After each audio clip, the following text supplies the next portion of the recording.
This is our 14th episode.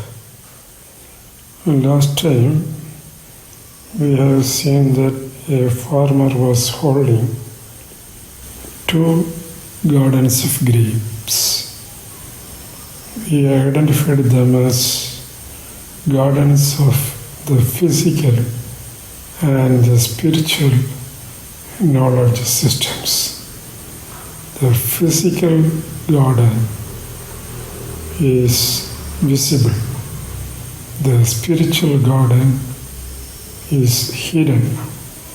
Both the gardens have, besides grapes, date palms on the fringes and cornfield or field of grains in between the grapes and the dates. We will see their model in the sketches. Also, we will enlist the physical and spiritual features involved in the cultivation of grapes, the dates, and the grains. First, we will see the model, the physical model for the grape garden. The yield from the principal crop of grapes in the physical garden is equated to emotions and feelings, and that in the spiritual garden is equated to Iman or devotion.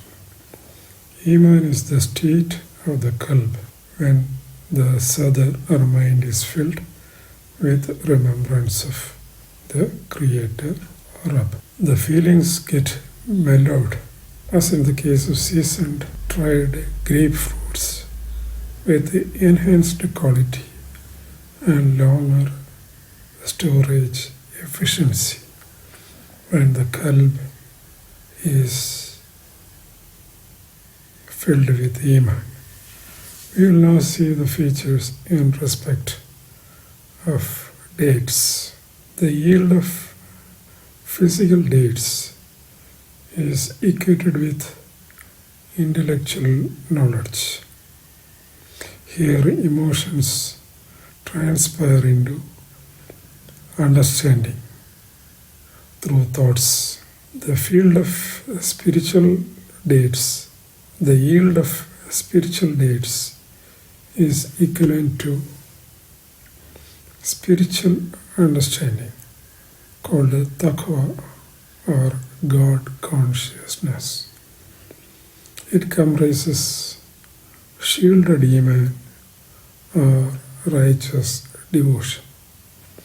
Taqwa is spiritual thinking by the qalb, as understanding is physical thinking by the brain. Last time it was said that we will look into the implications of the crop of grains in this session. In case we have an idea about them owing to some existing source, such knowledge is called understanding. Its spiritual equivalent is Taqwa.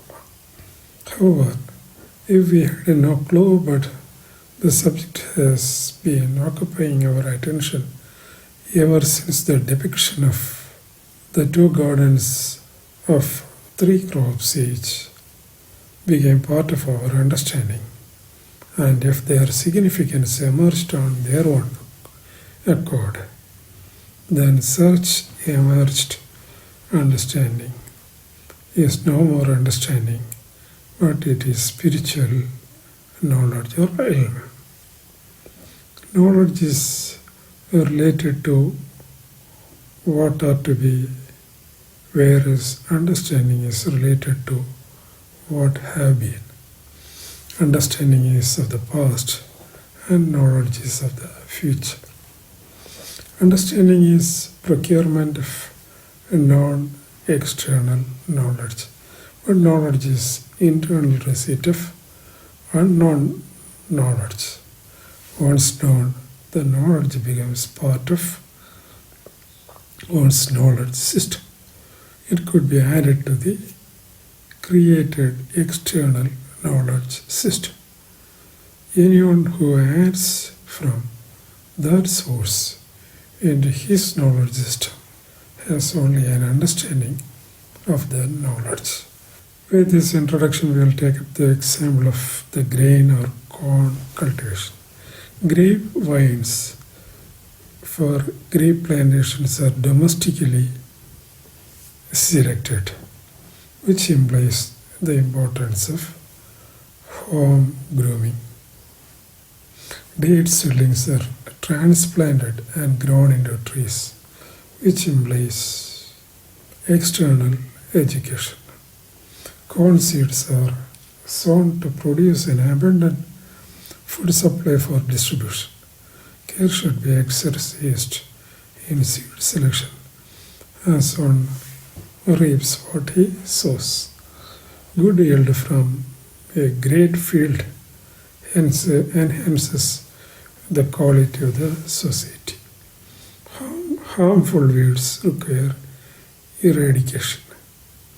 In the next episode, we will find how physical faculties could be involved for receiving spiritual knowledge of Iman.Taqwa from the Quranic perspective. The book of Quran is a material source containing divine knowledge, but divine knowledge is not acquired by physical faculties. It is received by the spiritual faculties only. Inshallah, we will deal with it in the next session. Model